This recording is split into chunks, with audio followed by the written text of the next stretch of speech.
हजारों साल पहले हमारे प्राचीन ग्रंथों में महिलाओं से जुड़ी एक प्राकृतिक प्रक्रिया का उल्लेख मिलता है। महाभारत के एक प्रसंग में एक ऐसा शब्द आता है जो आज भी जिज्ञासा पैदा करता है। वह शब्द है रजस्वला। इसका संबंध महिलाओं के मासिक धर्म से है। लेकिन आखिर पीरियड क्यों आता है? आइए इसे साइंस की मदद से समझते हैं।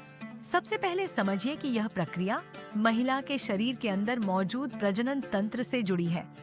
इसमें गर्भाशय, अंडाशय और फैलोपियन ट्यूब जैसे प्रमुख अंग होते हैं।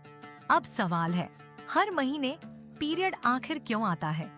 इसका जवाब समझने के लिए पहले देखते हैं कि मेंस्ट्रुअल साइकिल के दौरान शरीर में क्या होता है। हर मेंस्ट्रुअल साइकिल में अंडाशय के अंदर एक अंडाणु परिपक्व होता है। फिर अंडोत्सर्जन यानी ओव्यूलेशन के दौरान यह अंडाणु अंडाशय से बाहर निकलता है और फैलोपियन ट्यूब की ओर जाता है। इसके साथ ही गर्भाशय की अंदरूनी परत, जिसे एंडोमेट्रियम कहते हैं, धीरे धीरे मोटी होती है और उसमें रक्त वाहिकाएं विकसित होती हैं।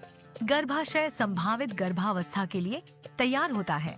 लेकिन यदि गर्भावस्था स्थापित नहीं होती तो अंडाशय से बनने वाले एस्ट्रोजन और प्रोजेस्टेरोन हार्मोन का स्तर कम होने लगता है।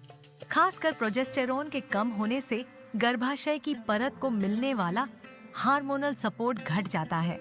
इसके बाद गर्भाशय की अंदरूनी परत टूटकर अलग होने लगती है।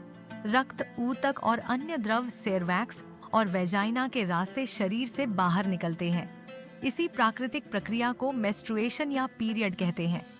इसके बाद एक नया मेंस्ट्रुअल साइकिल शुरू हो जाता है, यानी अंडाणु का विकास, ओव्यूलेशन, गर्भाशय की लाइनिंग का तैयार होना और फिर पीरियड।